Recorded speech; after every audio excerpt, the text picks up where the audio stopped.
গত 16-17 বছরে যেই কাজগুলো হয়েছে, যে ইনস্টিটিউশনগুলো ধ্বংস করেছে, তার অন্যতম মূল কারণ ছিল যে জবাবদিহিতা ছিল না। দেশের সিকিউরিটি সিস্টেম থেকে শুরু করে সাইবার সিস্টেম থেকে শুরু করে বিভিন্ন জায়গায় বিভিন্ন রকম রিস্কের মধ্যে আছে।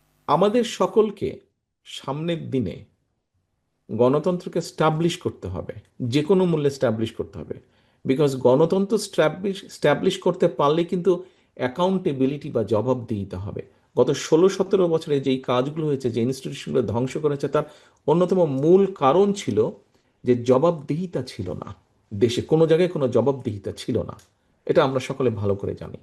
যতক্ষণ জবাবদিহিতা তৈরি না হবে, ততক্ষণ দেশে কোনো প্রতিষ্ঠান গড়ে ওঠা সম্ভব না। দেশে মানুষের ইচ্ছা আকাঙ্ক্ষার প্রতিফলন ঘটবে না যতক্ষণ জবাবদিহিতা না হবে। কাজে আমাদেরকে যে কোনো মূল্যে জবাবদিহিতা, পরিস্থিতি, ব্যবস্থা অর্থাৎ গণতন্ত্র অবস্থা ফিরিয়ে আনতে হবে যে কোনো মূল্যে আমাদেরকে। এবং তার পরবর্তীতে যেটা হবে, আমাদেরকে এই প্রতিষ্ঠানগুলোকে আস্তে আস্তে গড়ে তুলতে হবে আবার, যতটুকু দ্রুততা সম্ভব দ্রুততার সাথে আমাদেরকে ধীরে ধীরে গড়ে তুলতে হবে। কারণ এই প্রতিষ্ঠানগুলো যদি টিকে না থাকতে পারে, ডিফেন্স যেমন আছে, ওদিকে সিভিল ব্যুরোক্রেসি আছে, পুলিশ আছে, ইলেকশন কমিশন আছে, প্রত্যেকটা সিস্টেমকে তারা ধ্বংস করে দিয়েছিল। এগুলোকে আমাদের সবগুলোকে গড়ে তুলতে হবে। দেশের সিকিউরিটি সিস্টেম থেকে শুরু করে সাইবার সিস্টেম থেকে শুরু করে বিভিন্ন জায়গায় বিভিন্ন রকম রিস্কের মধ্যে আছে। আমি সেই ডিটেল ডিসকাশনে এখন যাচ্ছি না, আপনাদের অনেকেরই কম বেশি ধারণা আছে। ইভেন আমাদের যে পুরো সাইবার সিস্টেম যেটা আছে, সেটা কতটুকু থ্রেটের সামনে আছে এখন বিভিন্নভাবে। আমি ডিটেল ওপেন, যেহেতু পুরো বিষয়টা আমি ওপেন ডিসকাশনে গেলাম না।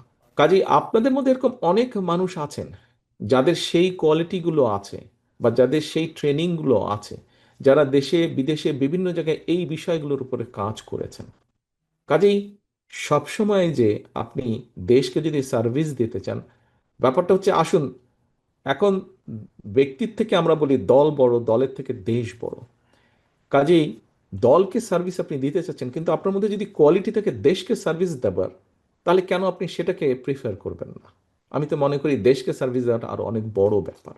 আমরা চাই আপনাদের মধ্যে, আমি ব্যক্তিগতভাবে চাই, ভবিষ্যতে ইনশাল্লাহ আল্লাহর রহমতে বাংলাদেশের মানুষের সমর্থনে বিএনপি সরকার গঠন করতে সক্ষম হলে, আপনাদের মধ্যে যারা কোয়ালিফাইড, এই মানুষগুলোকে আমরা এরকম দেশকে যাতে আপনারা সার্ভিস দিতে পারেন, শুধু দল নয়, আরো বড় পরিসরে দেশকে যাতে সার্ভিস দিতে পারেন, আমরা সেই মানুষগুলোকে খুঁজে বের করবো এবং তাদেরকে আমরা সেই দায়িত্ব দেব, যাতে আপনি গর্ব করে আপনার জেনারেশনকে, নেক্সট জেনারেশনকে বলতে পারেন যে ইয়েস, আমি দেশকে সার্ভিস দিয়েছি, আমি এই ধ্বংসপ্রাপ্ত একটা প্রতিষ্ঠানকে ধীরে ধীরে আমরা গড়ে তুলেছি।